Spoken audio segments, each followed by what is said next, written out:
Okay, says we're live. Good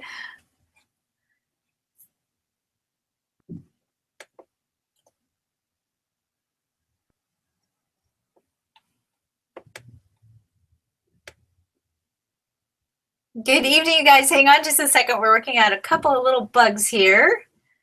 So I'm just going to check and make sure that we are broadcasting for sure.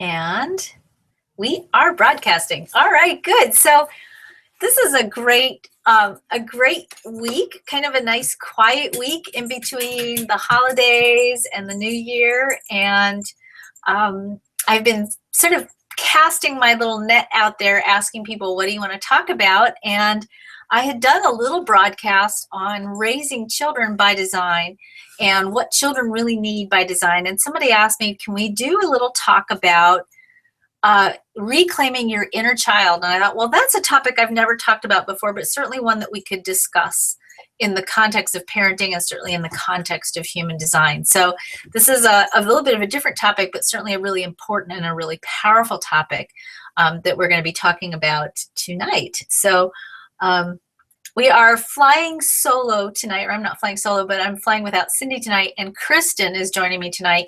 And you guys are going to be excited to hear from Kristen. Kristen is actually a child development specialist. She is a certified parent coach.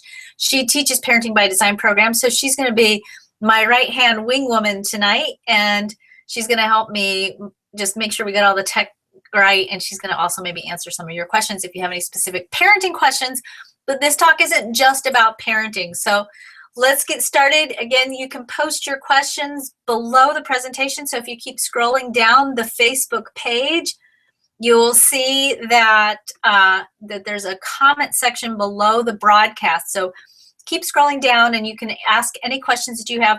I won't answer your questions until the end of the presentation, but at the end of the presentation, I will go through all the questions. And of course, if there's a burning question that comes up before we're finished, Kristen is also watching, and she'll jump in and bring it to my attention, or she maybe will answer it herself. We'll see. So bear with me as I play with the tech today. So, all right. So just checking. Cindy, Kristen, can you just give me a thumbs up and let me know that the slides are actually up? Oh, actually, I can see them myself. Yay. All right, we're good. Okay. So, welcome to the Healing by Human Design free webinars. For the last couple of weeks, we've been talking about different topics related to healing, human design, integrated medicine, healing on multiple levels, including in the quantum level, on the subtle body energy level. We've been talking about the role that human design plays in your conditioning, or in how your mental and your emotional body of your energy field functions and controls what you make manifest in your physical body. Tonight, our topic is reclaiming your inner child by design. And I just want to say before we get started on this one, I will focus a bulk of the information that we talk about tonight. You're going to hear me talk about parenting or talk to parents. And part of the reason why I'm doing that is twofold. Number one, first of all, I'm a mom. I have 5 kids myself. I've got 4 kids that are grown and out the door and living their adult lives, and then I have a 7-year-old at home. So parenting is a topic that's very near and dear to me. I actually started personally in my professional career as a child development specialist. I created the very first parent coach certification training program in the world. I am a nurse by training, and working with parents was my very first love and my very first passion. I love to work with parents mostly because I don't work with kids and parents that much anymore, but I do work with a lot of adults who have a lot of pain, and oftentimes that pain sometimes comes from experiences that they had during their childhood. When I teach parenting classes, or oftentimes when I teach parent coach training, which I don't do anymore, but Kristen does, when I teach parent coach training programs, oftentimes the people who are studying to be parent coaches often get triggered by the information that we talk about in our coach training program. So tonight, when I'm talking to parents, even if you yourself are not a parent, you might find that you get triggered. And part of that triggering is a result of you understanding that maybe the way in which you were raised, maybe some of the strategies your parents used, some of the things that maybe happened to you as a child, or some of the parenting you didn't get, or the recognition or the attention and the love that you didn't get, maybe you could have had a different kind of an experience. So hearing about parenting can oftentimes really connect with perhaps that piece in your own journey as a child that kept you maybe from fulfilling your full potential, or has kept you stuck perhaps in a place you don't want to be stuck in anymore. It's really actually awesome. As much as it's painful, it's really actually awesome to get triggered. And as we go through this program, I'm going to talk to you about some things that you can do to untrigger yourself, certainly. And certainly, I would say this is a really great opportunity to bring things up for the sake of healing. And there's a lot of information in this presentation tonight that can certainly get you started on aligning with and reclaiming your own inner child, and maybe even understanding from a different perspective why perhaps your parents parented you the way that they did. So whenever we talk about reclaiming your inner child, we have to always start with the question, why do children misbehave? Because this is oftentimes the first place where things start to go awry. We have collective belief systems about children and misbehavior that are rooted in old ideas, old beliefs, I would say incomplete awarenesses and understandings about children and why children are the way that they are.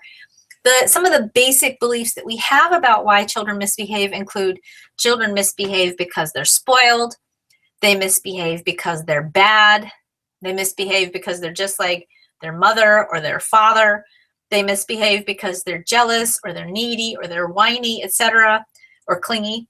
Or sometimes we even have what I call the diagnosis du jour. Sometimes we even say, oh, they have ADD or some other kind of psychological issue. And I'm not saying that there isn't some validity sometimes to diagnoses like ADD or other psychological issues, but it's very easy for us sometimes to non-professionally diagnose somebody with a psychiatric disorder or a psychological disorder and attribute that to a cause for misbehavior for children, when oftentimes there really is nothing wrong per se, except that we don't understand exactly what's going on with the child. The pressure is, and this is something for you to think about both as a parent and also for you to think about as a child, and you all are children, or at least you all were children at one point in time, is that when we buy into this belief system that I just shared with you, what ends up coming as the end result of this belief system is we begin to believe that having a misbehaving child means that you've got bad parents. In order for us to have good children, we have to control these bad behaviors. And the only way that you can control these bad behaviors is to be a quote unquote good parent. And if your child is out of control, it means you're a bad parent. The reason why I bring this up is that sometimes, especially later on, we'll look at intergenerational family dynamics. Sometimes if you can look at your parents' perspective, they are oftentimes parenting from the perspective that if they don't do this, they'll be bad parents. And it's not necessarily truth, but there's a collective belief system that oftentimes supports parents in using too much force or too much power, or a formula that they've been taught by a book or a pediatrician or a school system or even their own parents or parenting styles that they've seen. And they've put pressure on themselves to be good parents, even if sometimes instinctively or intuitively it hasn't felt correct. They were doing what they thought was right. And maybe if you yourself are a parent, you've followed formulas. Maybe you've tried to get that kid to stick in the timeout chair. I just actually literally saw a Facebook post today about somebody who had given their small child a timeout chair and was trying to figure out how to get the kid to stay in the timeout chair. Maybe used techniques and strategies that you learned from a mother of preschool group or from a book that you pulled off a shelf at Barnes & Noble, and you've tried using the formula and it hasn't worked. And now you're thinking, what's wrong with me? I'm a bad parent because your child's not following the formula, when maybe in fact the real issue isn't that you have a bad child or that you're a bad parent, but that instead your child has an unmet energy need, and they're learning how to express those needs. We all, And children, this is children, of course, and all people need to feel lovable, powerful, capable. Children especially, and we'll see later, a lot of adults too need to experiment and explore and even make mistakes as part of that experimentation and exploration. And they need attention and recognition. And when they don't get these basic human needs met appropriately, they will resort to misbehavior, because misbehavior will get those needs met, even if in an inappropriate way or a misbehaving way. To act out is a way for them to get those needs met. So let's think about the need for attention for just a minute.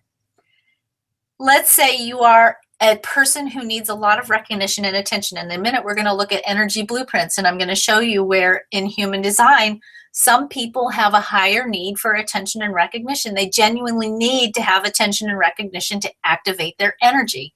Let's say you're a kid that has a high need for attention.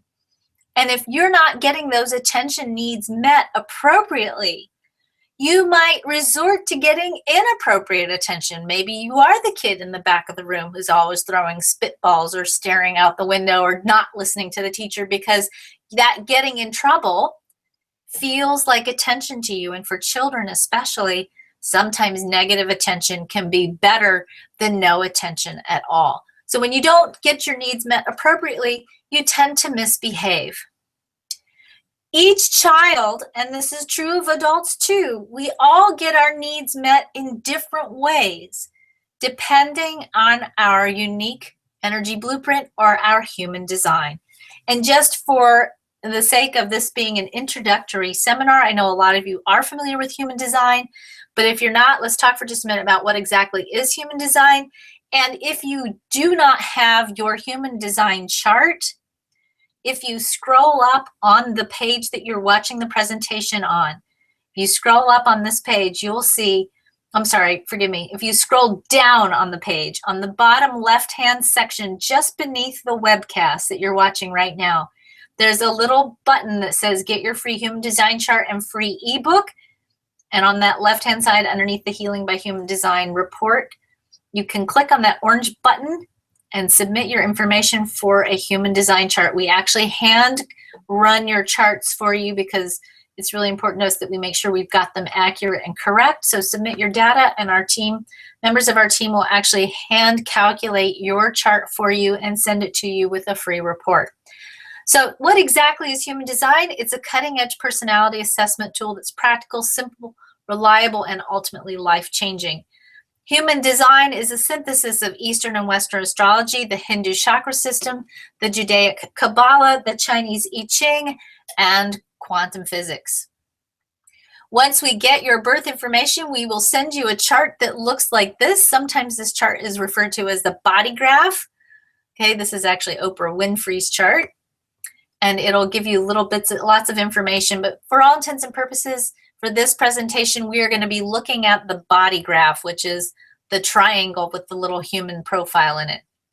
The chart actually shows me your life purpose, your strengths, your weaknesses, your potential for wisdom, how you best make decisions, how you experience the world, and of course, a lot more. Okay, it's a blueprint for your human experience and condition. And as we go through the rest of this presentation, I will be referring back to key concepts from human design and your human design chart. Most importantly, your human design is going to show you how you process energy. All right. So when we talk about astrology or other assessment tools, they'll tell you a lot about who you are.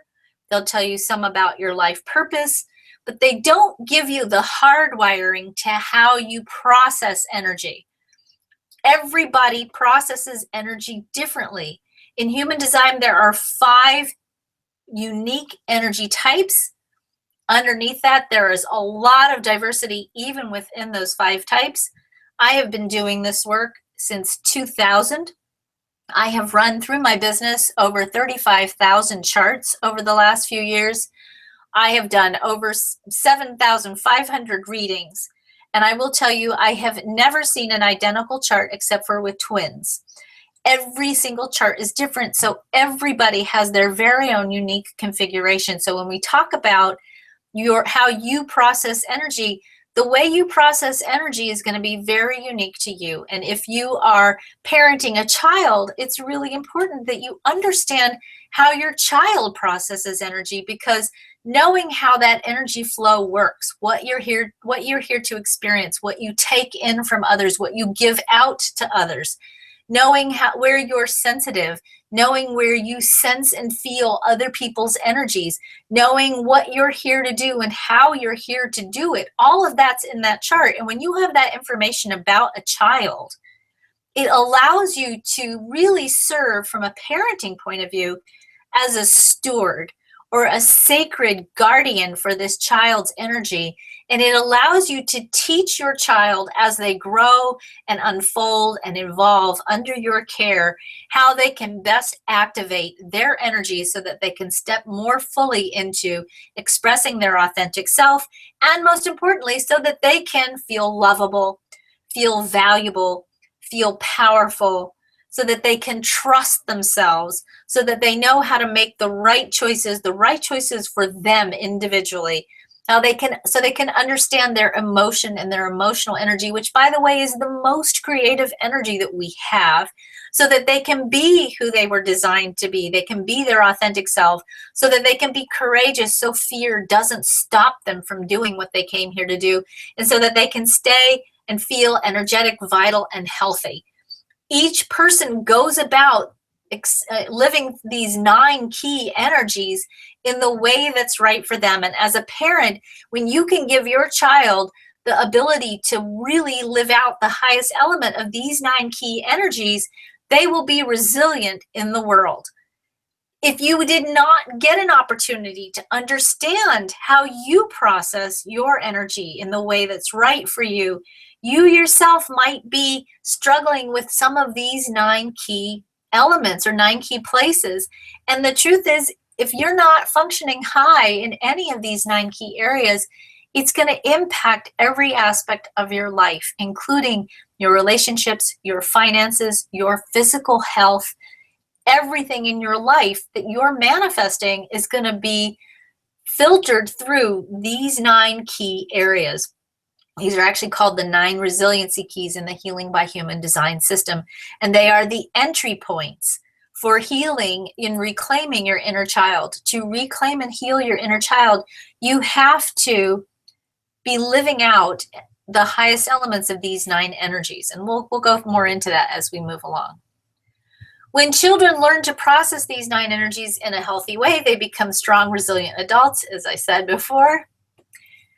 Misbehavior, going back to our original conversation. Misbehavior is a way of expressing an unmet energy need. So when our children are not living true to who they are and they're not getting their basic energy needs met, they will misbehave. As parents, our role is to help children learn appropriate ways to get these needs met. So let's talk about factors that influence your energy needs. Now, just for all intents and purposes, it's probably, if I actually laid this entire thing out, I would probably need about 8 solid weeks to go through every element of the chart and how it influences energy and the expression of who you are. It actually usually takes me about 1.5 years to train somebody to look at a chart professionally. That being said, I'm going to give you a really powerful gross overview tonight that hopefully will get you started in looking at your chart in particular and the way in which you process energy, so that you can maybe start rethinking some of the ways that you understand yourself and what you might need energetically to feel strong, to feel powerful, to feel valuable, to feel lovable, to feel courageous in your life. So the first thing that we're going to look at is actually, we're going to talk for just a minute about child development. And I want to talk about this for 2 reasons. Number one, obviously, if you're raising children, this is going to really help you understand where your child might be at. And we're going to talk about child development, not so much in the Dr. Spock kind of way. That kind of stuff you can learn from Barnes & Noble. You can go get a child development book. Your pediatrician maybe even has them in their office. I'm not going to talk about that kind of child development. I'm going to talk about the development of the energy field of a child, because this is the part of parenting that we don't talk about a lot. And what happens is, if we don't get our energy tended to, if our energy development isn't nurtured correctly from the start, what happens is we will carry, I'm not going to say broken because that's a really harsh word, but we will carry disruptions in our energy field from our unmet energy needs as small children, particularly in the first 7 years. And those disruptions can actually manifest as pain or interruptions in our health and wellness, or limiting beliefs, or lots of other ways that it can hold us back from fully manifesting our full potential of our life in every way and in every area. So before we can start talking about the evolution of the energy field, I want to do what might be for some of you a brief review of the chakra system. Remember that the Hindu chakra system is a component of the human design system. The chakra system is just a simple way of understanding the different energies necessary to maintain a healthy aura or a healthy energy field. I want to show you, before we get started, human design, and you'll see that in human design, rather, let me start here. In the chakra system, there are 7 chakras from the Hindu chakra system. In human design, those chakras correlate to the 9 energy centers in the human design chart. So there's 7 in traditional Hindu energy science. In human design, there are 9 centers. I want to show you where those are correlated, just so that you can kind of understand where those come from. So the head center correlates to the crown center, or the crown chakra. The ajna center correlates to the third eye. The throat center correlates directly to the throat chakra. The identity center, which is the yellow diamond in the middle and the little red triangle, those are both correlated with the heart chakra in the Hindu chakra system. The solar plexus, which is the center for emotions, on the right-hand side, the brown triangle on the right-hand side, and the brown triangle on the left-hand side, the splenic center, those are both associated with the solar plexus chakra. The red square on the chart is the sacral center, which correlates directly to the sacral chakra. And the root center, the square at the very bottom, correlates directly to the root chakra. So you can see there where there's correlation. The reason why I'm talking about this is I want to talk about child development in the context of how chakras develop. But before we do that, I just want to go through the chakras and their meanings, and where's in the human design system some of the things that you might see manifest in the different centers.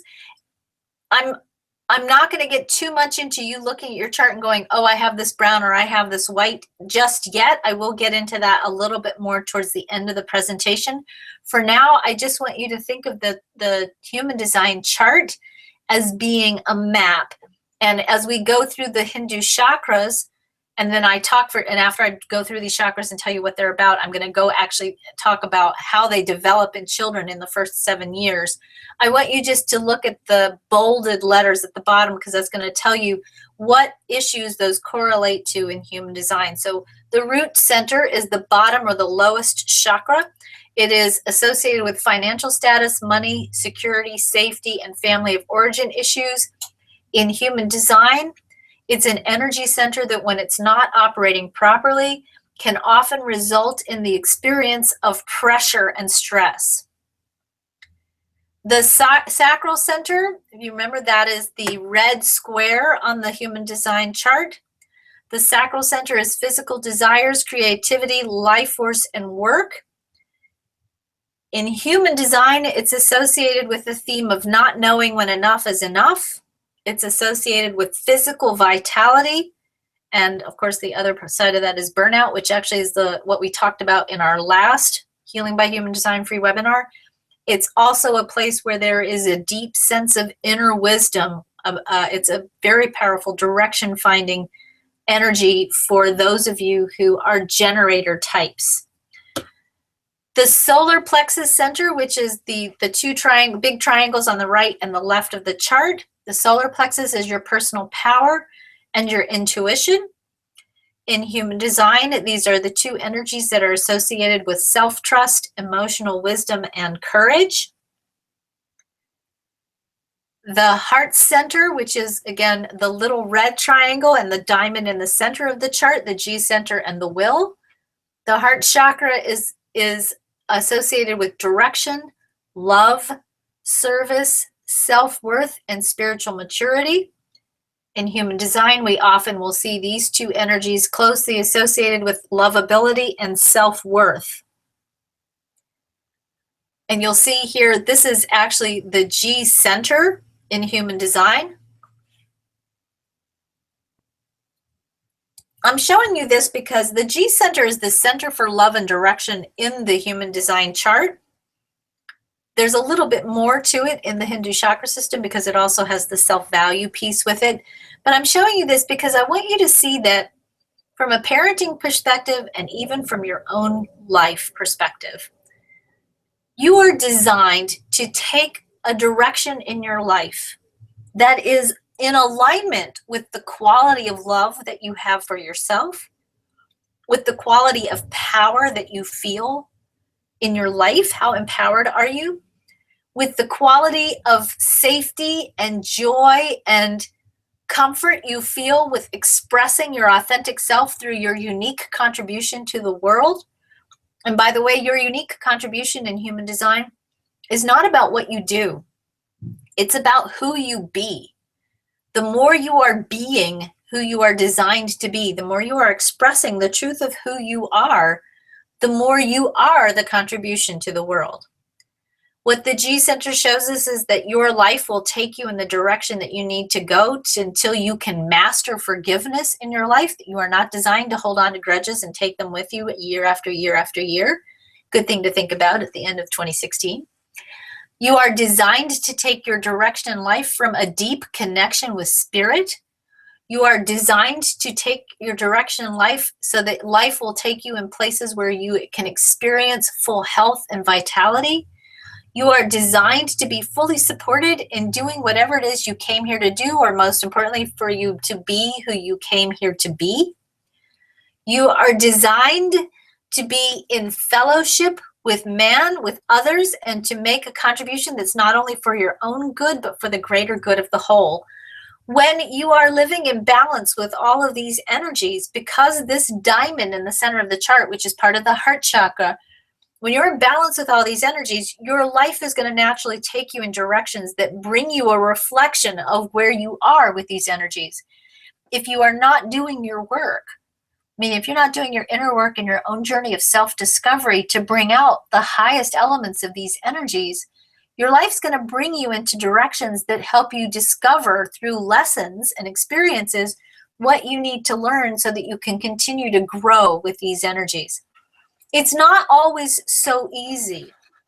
And this is a point I really want to make because I've been in personal growth and development for more than 26, almost 27 years now.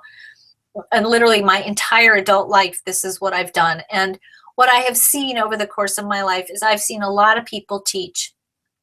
I've seen a lot of people teach pieces of the healing puzzle, but not the whole part of the healing puzzle. I've seen people talk about the importance of mindset, or the importance of self-love, or the importance of forgiveness, or the importance of balancing your emotions, or, little pieces of the healing puzzle that are all really, really, really important and key pieces, but not the whole puzzle.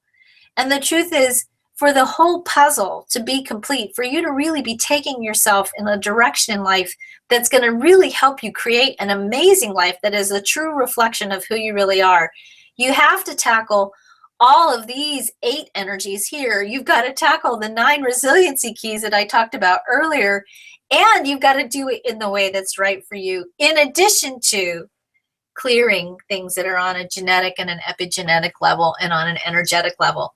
That sounds complex and complicated. It's actually really not. It's just that you have to do it in the way that's right for you And you can't follow a formula that somebody else has given you that maybe works really well for somebody else but doesn't work for you. You have to know how you operate. And if you're raising children, you have to know how they operate so that you can help them get their needs met appropriately. The throat chakra is the center for communication and manifestation into action. In human design, it is the energy center that is often associated with attention, recognition, and authentic expression.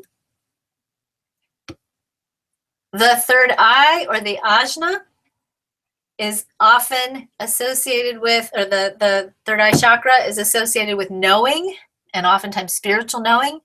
In human design, it's an energy that is associated with beliefs and certainty. And the crown center, which is our center for divine connection and inspiration, is actually in human design another center that's oftentimes associated with pressure when we don't understand the power of inspiration and the power of wonder in the mind.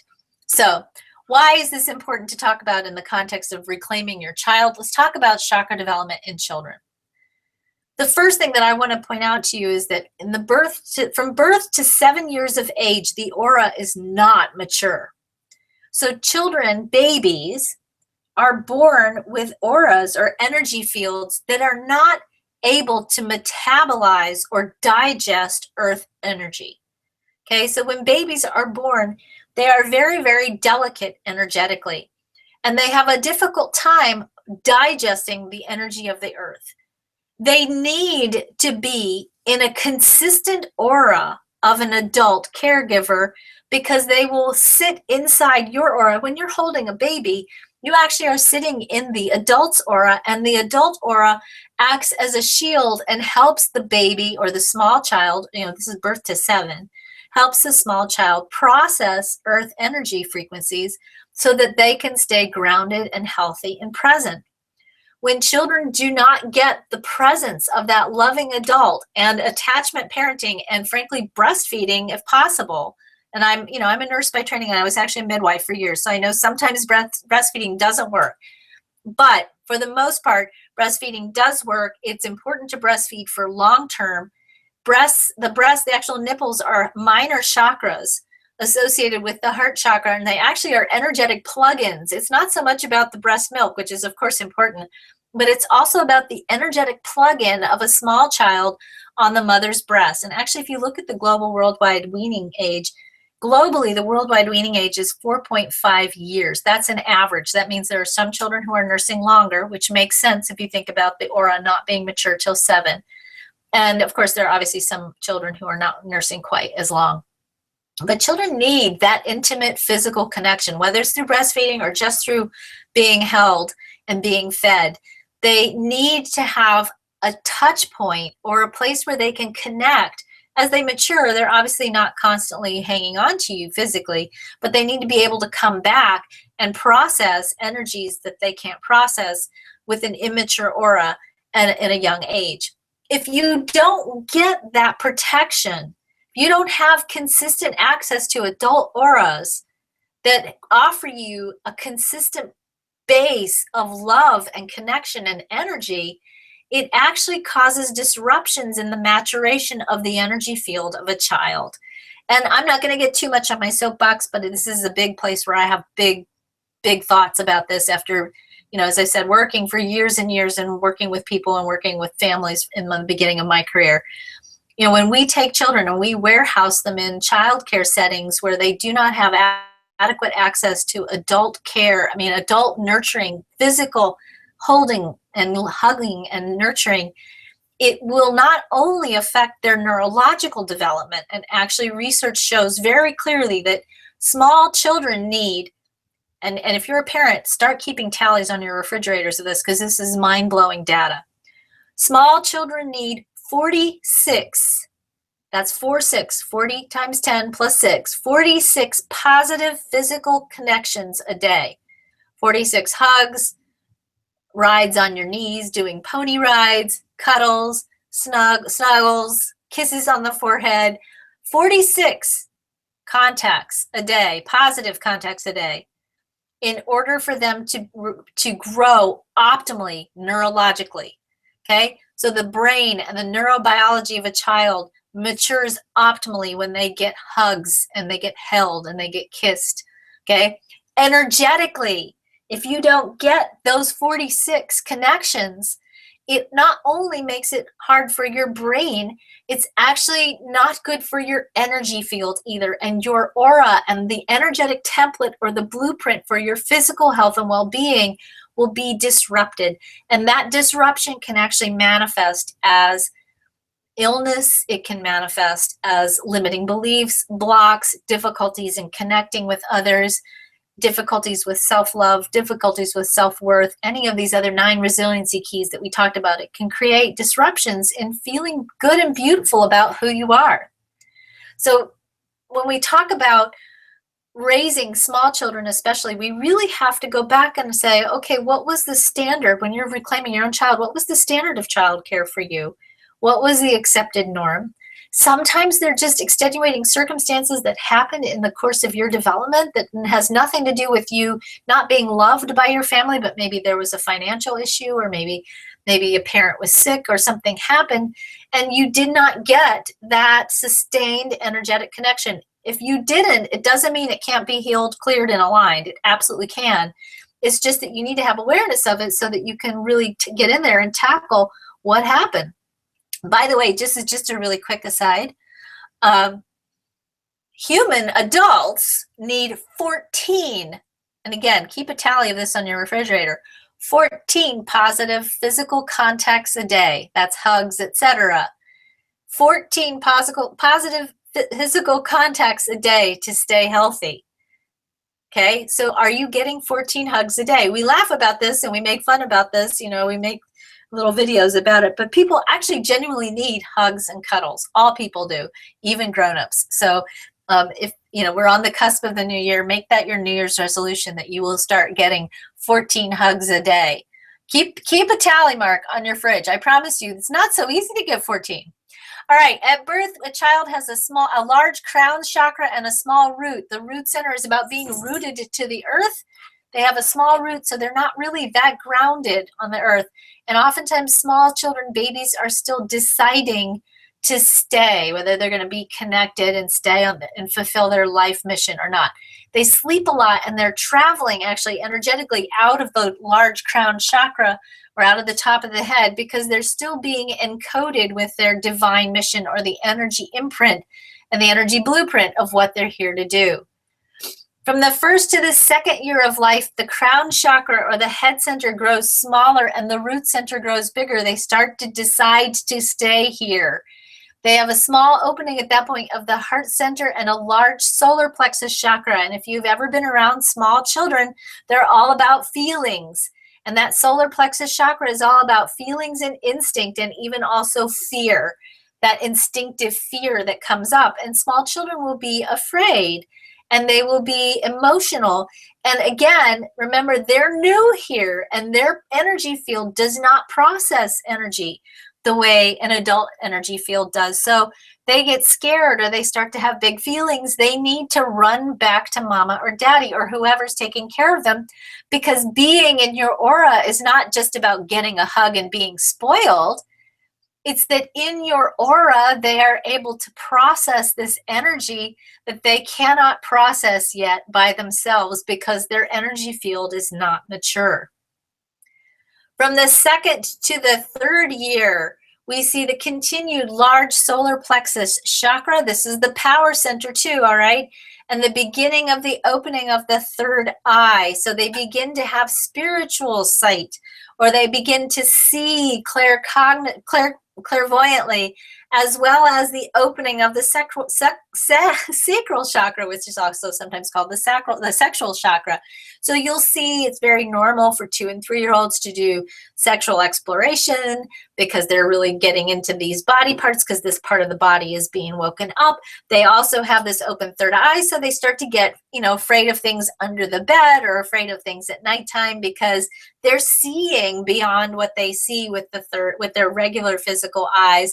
And of course, they're discovering with this solar plexus chakra, this power center opening up, they're discovering their own personal power. And of course, part and parcel with that is they're learning to say the most important and powerful word that you can say in the human language, and that is no, right? So in saying no, if you're not taught and trained how to say no appropriately at this age, if you're not given some appropriate power and trained how to use your power correctly and in a way that doesn't push people away, then you don't learn how to say no sometimes correctly as an adult too. And I think, I really think of all the times when we kind of goof up, this is one of those times developmentally where we kind of goof up, because, saying no is a big, big issue for many, many of us. And learning how to say no appropriately is really, really important. We had the big campaign a few years ago, right? Just say no to drugs. I think that was during the Reagan years, so I'm probably really dating myself here. But, you can't just tell people to say no after they haven't been allowed to say no their whole life. They have to practice saying no. From the 3rd to the 5th year, the solar plexus begins to decrease. The heart gets more open. The throat chakra begins to open and continue to have gradual opening to the third eye. So you have a really beautiful time for the beginning of the moral conscience. You'll see the way that 3, 4, and 5-year-olds discover moral conscience is they go through what I love to call the lie, cheat, and steal phase. They have to first have no conscience first before they discover their conscience. So very normal at this age for children to lie, cheat, and steal, because they're discovering, what is my conscience? What is truth? And it's an abstract concept, and they have to learn this through experimentation. The heart gets more open, so they begin to form outside friendships beyond just their family group. And as they do this, as these energy centers begin to open up, the time that they can spend away from mama or daddy, or the time that they can spend out of the adult caregiver's aura gets longer, and they don't need to be, as connected to you. They still need to be able to come back and process what they can't process, but they have to really be able to go back and forth and kind of, leave that tether hanging out longer and longer as they grow and mature, but they still need to be coming back. I often find, to be honest with you, we talk a lot about the terrible twos. I often find that this 3rd to 5th year is by far the time when parents have the most difficult time with their children. A lot of it has to do, I think, with the morality around moral consciousness and things like truth. We expect sometimes 3, 4, and 5-year-olds to be capable of more moralistically than they really are. We have this is a place where we use a lot of shaming, shame on you for not telling the truth, shame on you for lying, shame on you for stealing, or whatever it is they may be doing at this age. And so children don't get, without that experimentation and without appropriate redirection, they don't get what's wrong with them when they make a mistake here at this age. And they really need to make mistakes at this age to learn. And when we don't give them that freedom to experiment and explore, and we come down on them hard, and, let's be real, 4 and 5-year-olds, especially if you have younger babies after that, which happens a lot, they're not as cute as the little kids. They're not cute like 2-year-olds anymore, and they can even be sassy. 4-year-olds can be very sassy, and so can 5-year-olds. And we really don't do a very good job as a culture, I think, really empowering 3, 4, and 5-year-olds to discover in that experiential way what they need to do to become good people. Remember, when you go back to that yellow diamond that I showed you, the G center in the human design chart, we're actually designed to be good to each other. It's actually in our nature as human beings to care for each other and to share and to love each other. And 3, 4, and 5-year-olds, they get that. They get that deeply.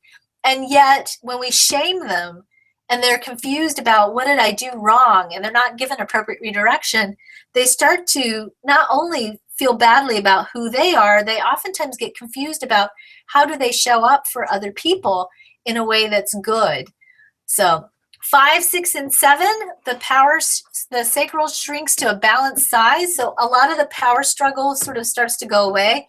Oftentimes 5, 6, and 7 can start to feel like a honeymoon for parents.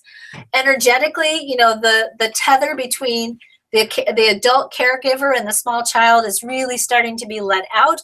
even more. These are when kids traditionally start school. If they didn't go to preschool, they'd go to kindergarten, first grade, second grade. The heart chakra continues to open. So again, friendships and making connections in the outer world with their peer becomes really important. The throat is still small but open, so they're still needing that extra help with recognition and being heard. But by 7, for the most part, all the energy centers are open, the protective screens are off, and the energy field becomes fully mature.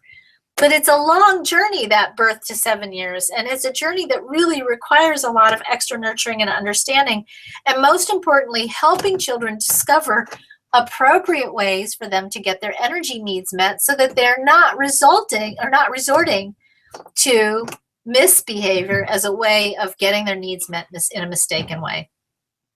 Just kind of to throw this out here, in adolescence, you will see again a shift. You can oftentimes have a closure or a shrinking of the crown chakra.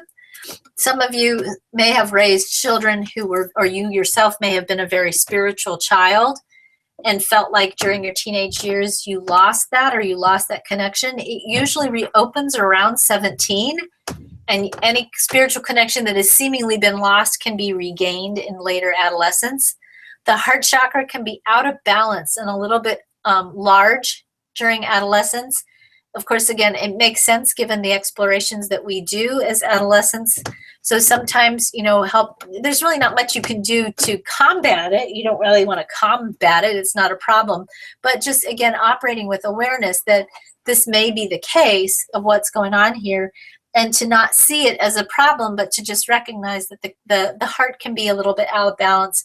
And it creates oftentimes a deep personal, a self-focus or an awareness of self, and also deep, deep bonds that can happen between friendships or even boyfriend, girlfriend stuff. And recognizing that sometimes when you are not given the support for that hugely open heart, it can be very dramatic sometimes and really cause people long-term damage around the issue of lovability, and can cause people to really question their lovability for a lot of time if it's not managed correctly. Sometimes too, the solar plexus can be out of balance during this age, so instinct and fear and emotions can also sometimes be an interesting adventure. So I wanted to show you this because we don't talk about this a lot, the energy development in children. We talk about physical development and neurological development, but we don't talk a lot about what children need and how they develop energetically, and why is that different than the physical development and the psychological development. Sometimes, the energy development is really the blueprint for what else happens. So, sometimes tackling the energy development issues and seeing it for what it is can help whatever gets made manifest behaviorally be managed in an honoring and respectful way. The goal of parents is to support children in learning appropriate ways to get their energy needs met during each stage of development, and to recognize that misbehavior is often a form of experimentation as well as communication. I mean, think about this for a minute. And again, thinking about this not only in the context of parenting, but also in the context of what might have happened to you. A 2-year-old cannot go up to his parents and say, look, I'm feeling a little bit disenfranchised here, and Mom, Dad, we need to sit down and talk about some appropriate ways for me to get some power because I'm not feeling very powerful here. A 2-year-old can feel powerful by saying no. There's nothing like a 2-year-old. They know exactly what buttons to push, especially if you're tired and you've been up all night and they're not on a schedule, and or they've had a rough couple of days because they're growing, and all of a sudden now they need to feel some more power. So they say, no, I'm not going, and you can't make me, and I'm going to have a power struggle with you, and we're going to power struggle over potty training and eating and sleeping, because those are the 3 things that no matter what, you can't control about me anyway. And of course, as parents, sometimes we lose our cool, and we don't find ways for the child to be appropriately powerful because sometimes we don't recognize that that's what's really going on there. The second thing we want to look at is parent-child energy dynamics. Again, the way in which you were parented and the people who raised you will often imprint you. Your parents' energy blueprint, their human design, will imprint your human design. And sometimes what happens when we talk about going out in the world and being authentic is our own inner child and our own authentic self is overridden by the programming of our parents' energy field, because we are raised by people who oftentimes believe that their way is the best way, and they might not realize that what is right for them energetically isn't necessarily right for you. And it's important to understand that that imprinting, that energetic imprinting, can actually cause confusion, because you might take in that energy imprinting. It's just like with other animals. You might take in that imprinting and mistakenly believe that your parents' energy, particularly if you are sensitive by design, and I'll show you where sensitivity is in some cases in the chart in a little bit, you might take in your parents' energy and think that it's yours, and not realize when you grow up and go out of the house and into the world that what you think is you, who you think you are, isn't actually who you are. It's who you think you are, and that's two very distinctly different things. And the battle that can ensue within you when you try to be someone you're not can actually create pain or illness, or even cause everything that you want to create in your life to come to a standstill, because it's not what you really want, it's what you think you want. Here's another really interesting energy fact. You inherit your energy blueprint from your grandparents. So if you had the ability to look at your grandparents' human design and then look at your human design, you would see that there were a lot of similarities. Your children inherit their human design from your parents. So you are going to be living out as a parent the same energy dynamics with your parents as you do with your children. And it becomes easy to see when you understand this, why sometimes family energy dynamics are intergenerational, and why healing those family dynamics is crucial, not only for yourself and for your children, but actually for many, many generations to come, and actually oftentimes even for the sake of your own parents, because when you heal up and align yourself, it oftentimes creates an opening for your parents to do the same. And your own alignment with your inner child can create healing and hope for everyone in your families. It also helps you understand why sometimes your parents may have done the things that they did with you because they may have been already living out an old story that they learned from their parents. And it also helps you understand why sometimes the dynamics you have with your own children can feel weirdly familiar and frustrating. So, like it or not, whether you embrace this or not, research clearly shows that some of what happens to us and who we think we are and how we behave, the traumas and the stories that we carry, the energetic reactions that we have to specific circumstances are within our genes and also within our epigenes, which are protein coatings that surround the DNA of your being, of your body, and actually influence how your DNA gets expressed. So the epigenes on your DNA actually will influence how your gene code is expressed. You are formed from an egg that was formed within your mother while she was growing within your grandmother. When female children are born, their eggs are fully formed at birth. So part of you, the originating seed of who you are, was actually grown inside of your grandmother's womb. The history of your grandmother's energy and the history of your grandmother's life experiences influences how your genes are expressed. And I'm certain that when we really look at the energetics of this more deeply as we continue to grow and expand our own understanding of genetics and epigenetics, I'm certain that your father's energy lineage also influences your genetic expression. And what has happened before you from multiple generations oftentimes is influencing you and your life experiences and your perception of who you are, maybe even more than you realize. Again, even if your epigenetic coding is holding you back because of traumas that happened in your grandparents' generations, if they were experiencing some kind of trauma, whether it was collective, there was depression or whatever, it can be cleared and healed. There is a lot of new powerful research that shows that using energy therapies and energy psychology, such as the emotional freedom techniques or choice point tapping, can actually change the epigenetic expression of your cells and your DNA after 1 hour. So 1 hour of doing EFT can actually change your genes. So you are not locked or fixed into any of these stories. Anything about your perception of yourself, anything about your inner child can be healed and realigned. You are not stuck in a story from your past. Your unique human design is also going to influence your how you parent your child, how you experience energy, your energy needs, and oftentimes will influence how you perceive your own inner child, and perhaps what you need to do to continue to express the truth of who you are in every way. In human design, there are 5 energy types. And when you have your free chart, you can see your type is on there. For those of you who are more familiar with human design, let's talk for just a minute about the 5 energy types and their basic energy needs. If you are a manifestor type, manifestors are approximately 8% of the population. Manifestor children need freedom and power. They need to be informed. They need to know what's happening ahead of time so that they can adjust accordingly and be in the flow with the rest of the family.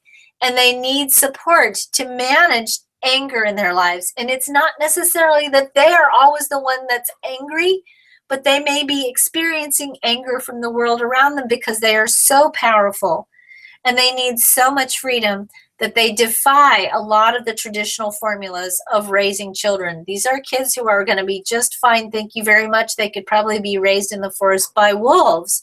That doesn't mean that they want to be. That doesn't mean they don't need love and nurturing.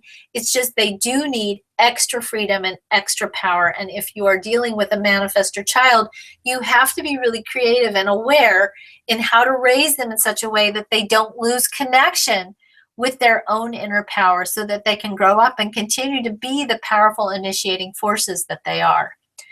Generator children need to grow up and they need to grow up feeling capable. The goal of the generator children is to become masterful in life in the physical manipulation of the physical plane. These are worker bees.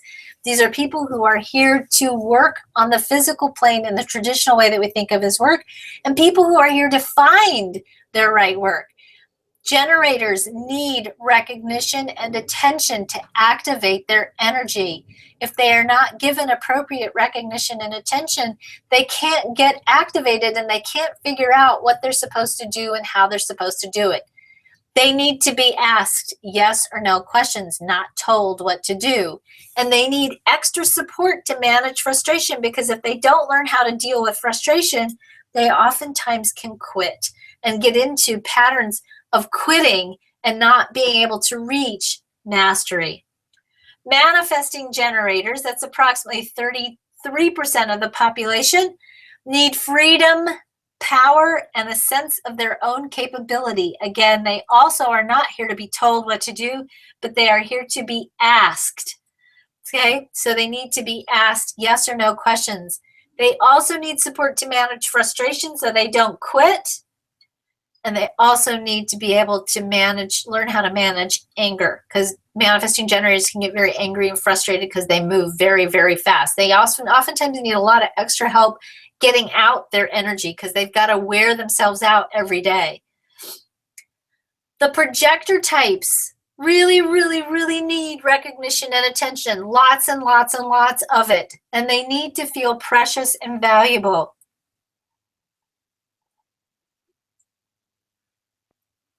So projectors need to feel precious and valuable because when they feel precious and valuable within themselves, they trust that if they wait, the right people will find them and invite them into the right opportunities. Projectors are here to manage and guide and direct others.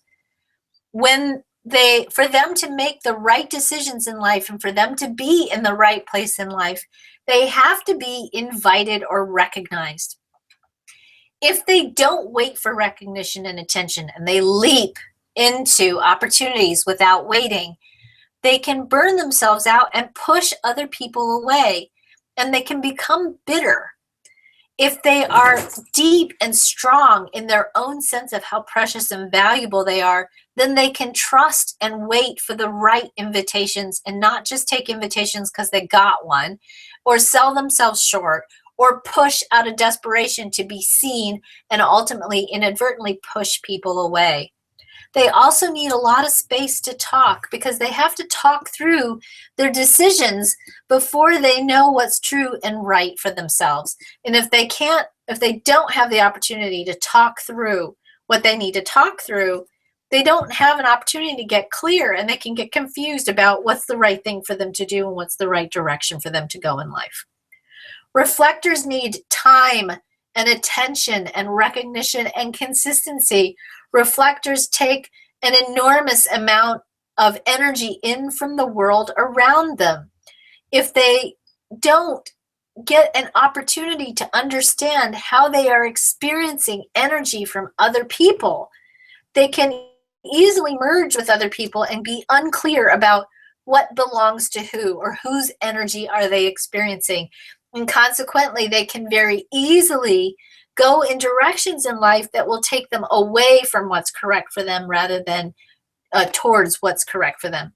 They also need to feel precious and valuable. They need to understand sensitivity and how sensitive they are, and they need help managing disappointment. Not only that, reflectors have to be in the right place. They really, really need to geographically feel good in the place where they are. And if they're not in the right place, they can actually really get way out of whack. And so even in school, they need to be in the right seat that feels good. They need to be in the right classroom with the right teacher. They need to feel loved and accepted by who they are. Let's talk a little bit about some elements, other elements in the chart and how they might influence energy needs, and they may have influenced you and how you learned to get your energy needs met.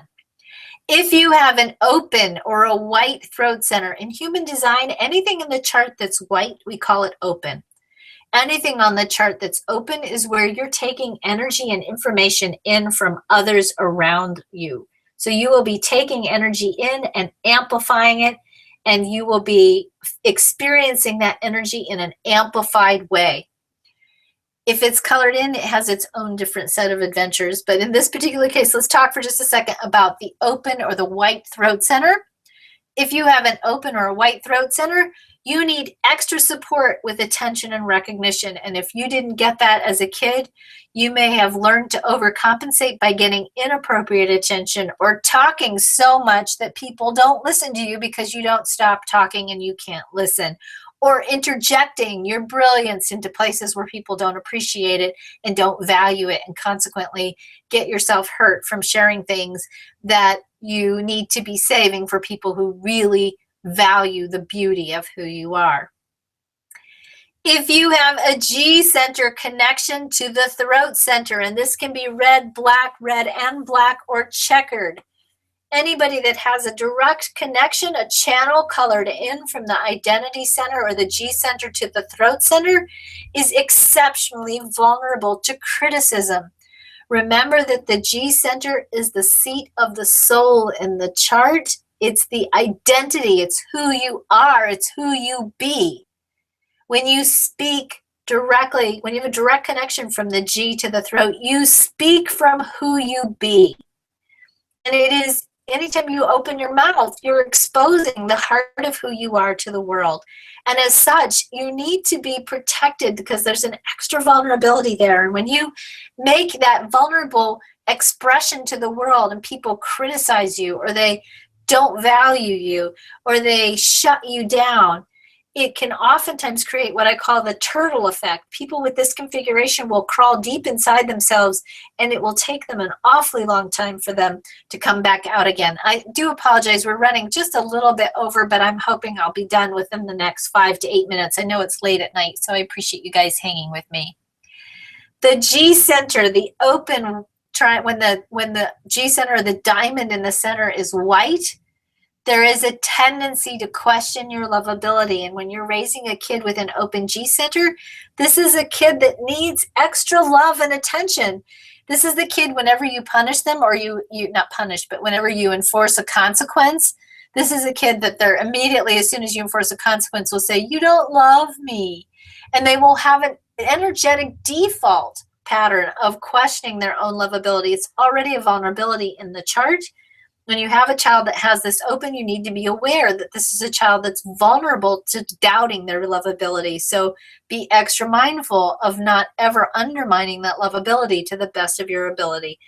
As also, if you have a child that has a white G center, again, geography, meaning their bed has to be in the right place. They have to sit in the right place in the classroom, and you need to support them in getting that geographical energy need met, because when they're in the right place, when they feel good geographically where they are, things work better for them and they feel better about who they are. The open or the white will center, so when it's white, and by the way, that's almost all of us. 7/8 of the people on the planet do not have willpower or will center energy. The open will center will have a tendency to question their own value. It's no wonder that self-worth is such an issue when so many of us have this as an open center. The tendency is to try to overcompensate for your perceived lack of value by trying to prove yourself. You have nothing to prove. You are beautiful the way you are. And the challenge here is for you to discover and to embrace the infinite value of who you are. And again, to recognize when you have a child who has this open, teaching them about how to feel valuable or treating them as if they're valuable, which can be simple things like don't ever stand over a child and discipline them. If you have to talk to them, get down on their level or bring them up to your level, set them up on a counter and talk to them eyeball to eyeball. It's just a basic respect thing or a value thing. Knock on their door before you enter into their room. Don't interrupt them when they're on a conversation with somebody else, or don't interrupt them when they're talking. Don't assume you know what they're going to say. You know, these are small little things, but these are things that actually fill up the bucket of somebody's sense of value. The defined will center, that's 1/8 of us. These are people who have an extra need to have power or powerful, and they can be willful. So certainly if you have a child with a red will center colored in on their chart, or if you yourself have a defined red will center, power or feeling empowered may be an issue for you. And power struggling is oftentimes an inappropriate way to get your need for power met. Also, sometimes being self-referenced and being willful about using the word I, or being perceived as being selfish, can be the lower expressions of these energies. And again, children who have this need extra help discovering ways to be powerful in ways that are appropriate. That means for a 2-year-old, learning to turn a light switch on and off, learning how to water a plant, and as they grow to maturity, teaching them the power of making choices and how to make good choices, and giving them the opportunity to practice making choices. And as they move into adolescence, picking your battles wisely as a parent with an adolescent, so that you are only choosing to power struggle over the things that are really worth struggling for, and not over every single flippin' thing, which is very easy to do when you're raising a teenager. If you have a child, or you yourself have an open or a white sacral center, you need a lot of alone time, because you take in a lot of energy and you amplify it, and it actually can exhaust you at a certain point. You need help knowing when enough is enough when the center is open, and also understanding that when you have the center white, you are not here to work in the traditional way that we think of as working. So it is so wrong to send your child with a white sacral center out to do the chores, especially heavy work chores. These are children who can find other ways in your family to be valuable and to be of service, but actually doing the labor of the family is not necessarily correct. And oftentimes they really genuinely can't, because they're burned out or exhausted even at a young age. And if they don't get that opportunity to find other appropriate ways to be valuable, they can continue to adopt a pattern of pushing and not knowing when enough is enough, and burning themselves out over the course of their lifetime. I will tell you, I have My youngest daughter is a projector. All projectors have an open or a white sacral center.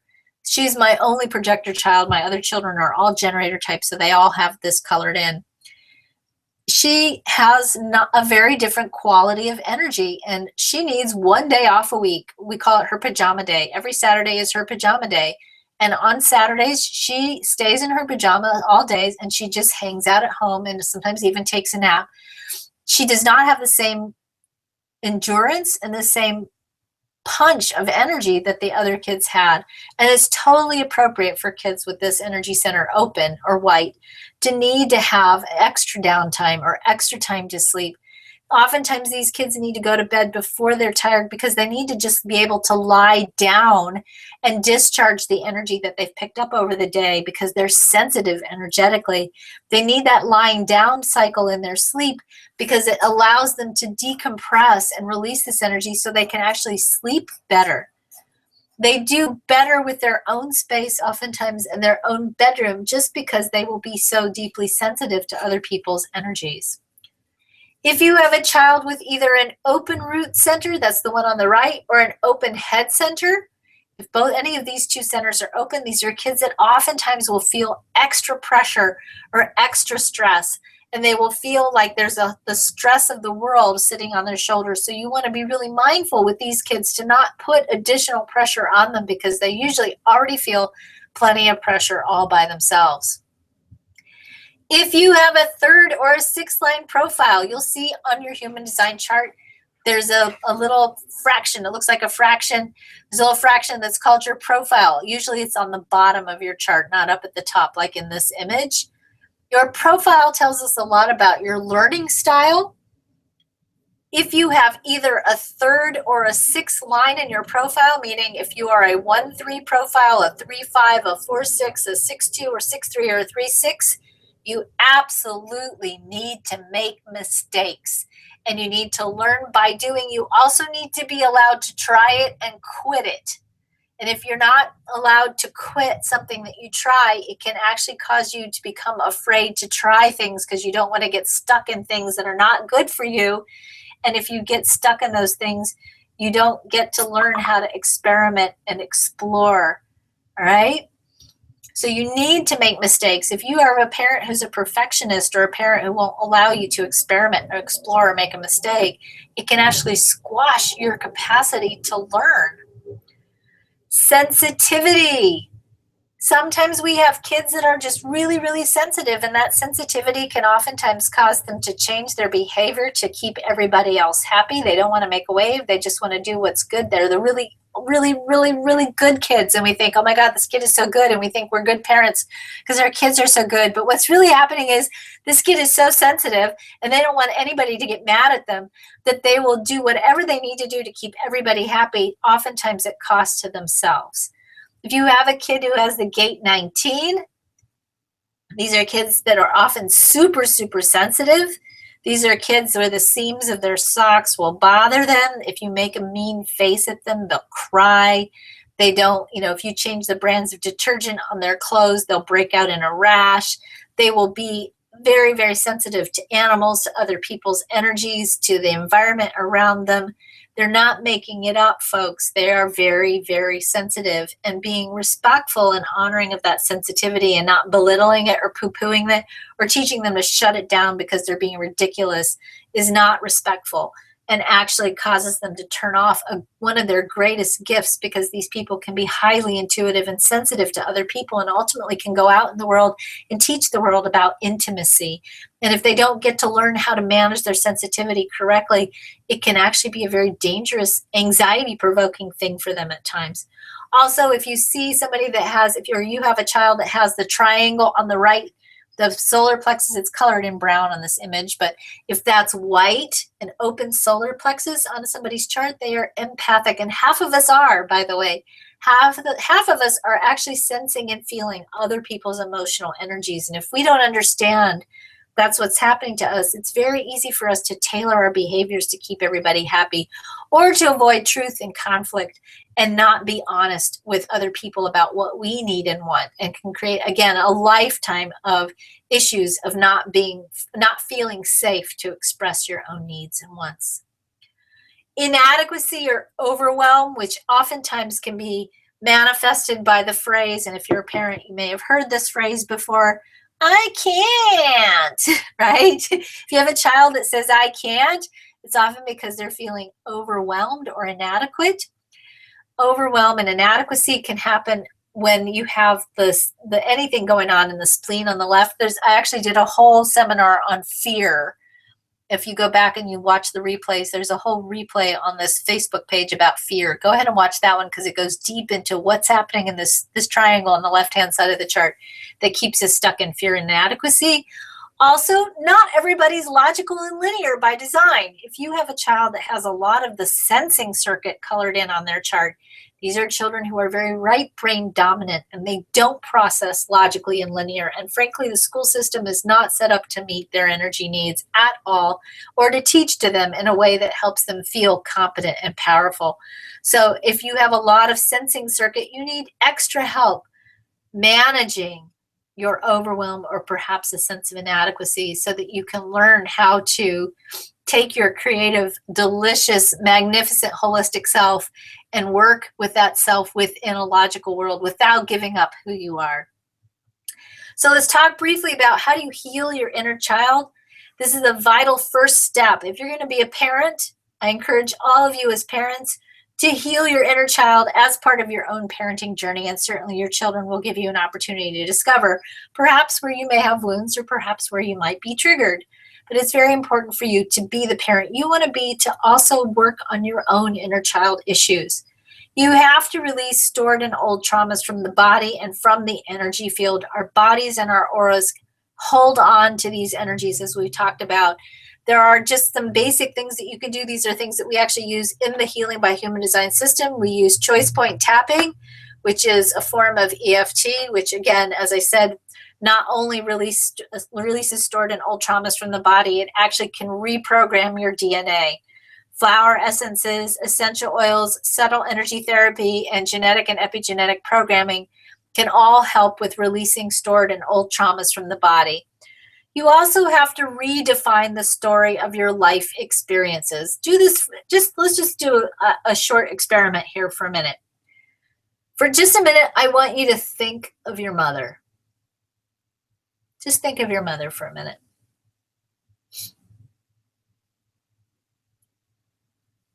Now, some of you in the process of thinking about your mother, maybe you had a memory, maybe it was a good memory, a bad memory. Maybe you thought about you yourself as a mother of your own children.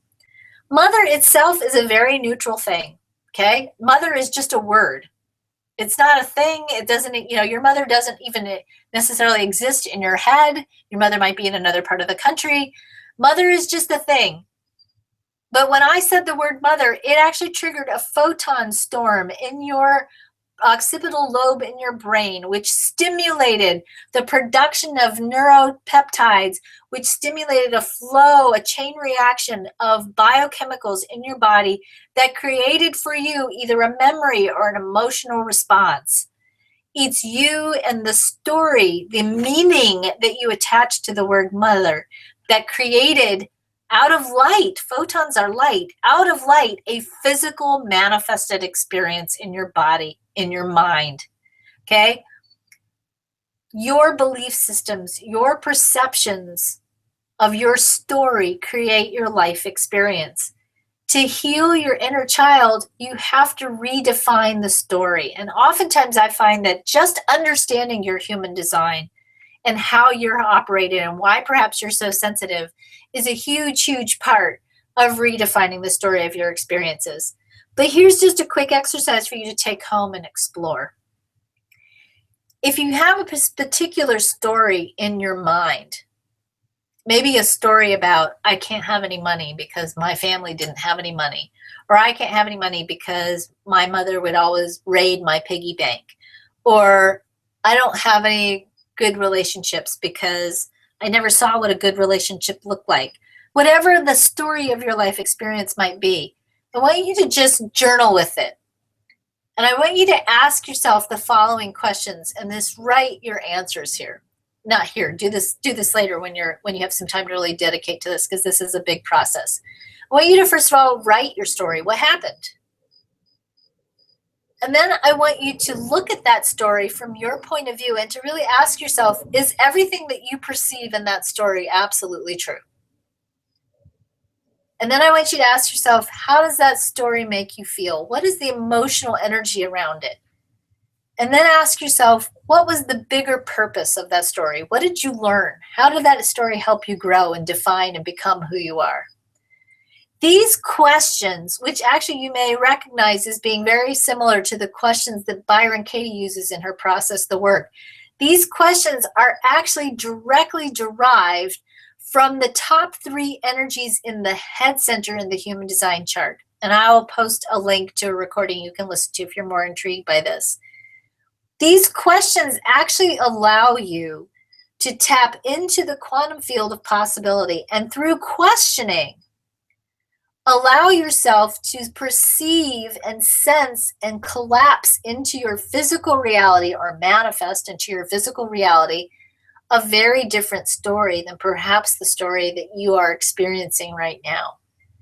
Questioning, asking questions, and allowing yourself to wait and see what answers show up through journaling, through writing, through just asking the question before you go to bed and sort of letting yourself dream about the answer, actually allows you to manifest a different story in your reality, and consequently a different set of experiences, so that mother, or whatever it is that the story is, mother might actually become something quite different, a different understanding and a different perception that can change your story and change your perception and the manifestation of your inner child.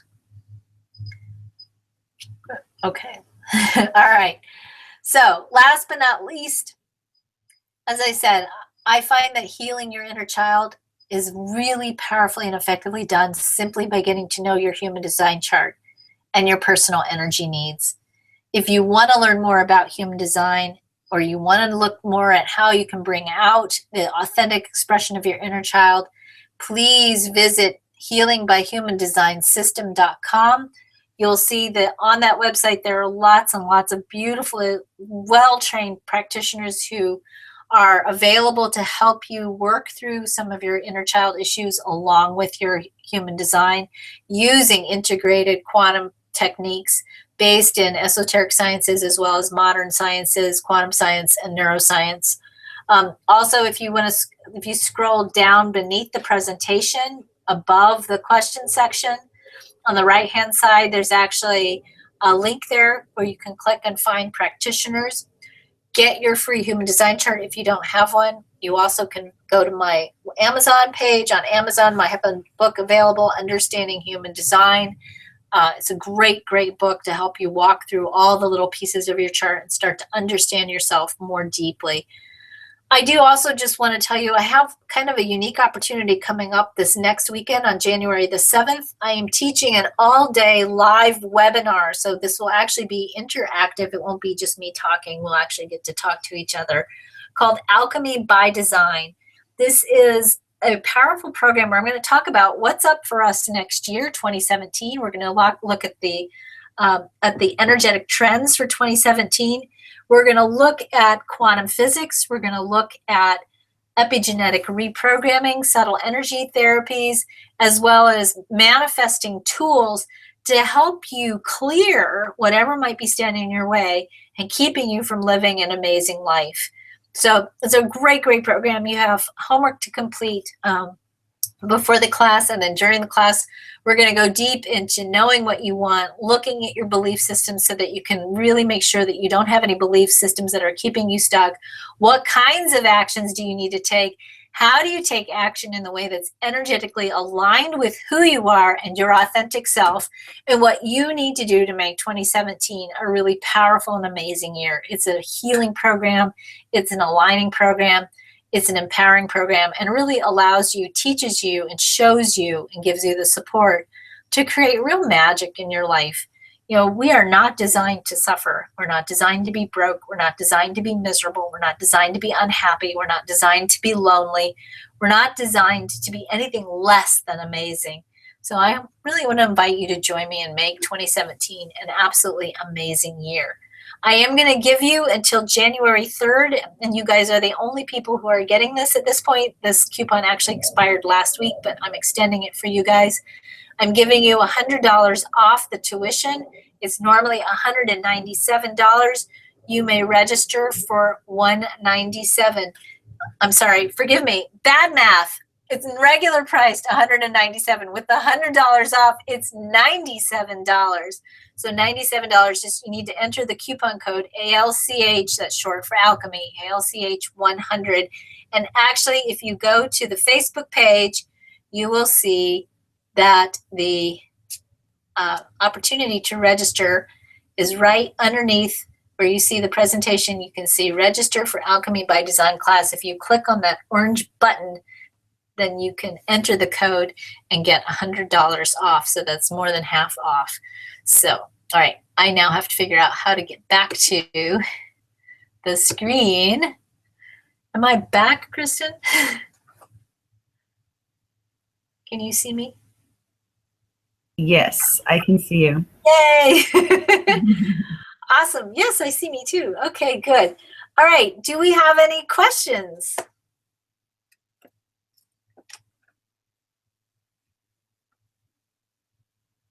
Oh, maybe we do. I'll go look. No, I don't see any questions below the chat. Okay. Christy said that she would love to see an actual grandparent slash grandchild chart. That would be cool. That would be cool. That I could go find some examples of that. It's tricky because we don't, a lot of times for grandparents, it's hard to find the birth information. I know my parents are both manifesting generators, 3420 manifesting generators, which means they have, if you look at the chart, they have this funky left, right angle line coming from the red square to the throat. And I have a couple of kids who are 3420 manifesting generators and very similar to my parents' chart. So it's kind of interesting. But I can go find that, Christy, for sure. So good. Any other questions? And then Astara says, out of the park, heart. Oh, yay. I'm glad you think so. Good. Well, there's a lot of material to include. I mean, the truth is, anytime we are not allowed to be the full expression of the chart, and there's so many different parts of the chart, it can hurt a child. And this is where, I'll end with this because I think this is a really cool thing to end with. The human design system was actually given to a man named Ra Uru in 1987. And when he was given the system, he was told at the time that this system is actually for the children, and that the purpose of this system was to help parents raise children who were strong and aligned with who they are, but that we couldn't teach it to parents to use with their children until the parents got it first. And it makes so much sense. You are going to be the parent, the more you are aligned with who you are, the better able you are to be a parent, because you're not going to be living out your mistaken needs or your mistaken motivations or your unmet energy needs with your children. When you are solid in who you are, your child's not going to need to make you feel lovable or you feel valuable. You won't have to prove things to your kids. All of that stuff goes away, and you can just be present with your child and support them then in unfolding in who they really are. And, I have this dream. My fantasy is that, you have a baby, and then the nurse or whoever, the midwife, hands you the human design chart a minute later, right? So you can start from the very beginning looking at who is this child and what do I need to do to support this child in being the fullest expression of who they are from the very start. And if we could just do that, I just think what a different world this would be. We had people who went into their young adulthood without that burden of being told that it was not okay for you to be who you are. I mean, what an amazing world. I really think there would be peace on earth, one generation, frankly. I might be a little fantastical in my thinking, but I don't think so. So anyway, I'm glad you enjoyed it, Stars. So cool. Anything else before we go? I appreciate you all so much hanging on a little bit late. I know I ran over, but it was so hard to figure out what to not put and what to put because I could have gone on for hours. So thank you. I hope you all have a really good New Year's. Kristen, do you want to add anything? You're going to be teaching a Parenting by Design program soon, yes? Yes, I am. So look for your emails for that coming soon. Yes, I'll make sure you guys get that. Thank you all for joining me. Have a good scoot into the new year. And I wish you all the very best. Thank you for being you. And may you continue on your journey to align with and express the full magnificence of who you really are. Good night. Thank you, Kristen.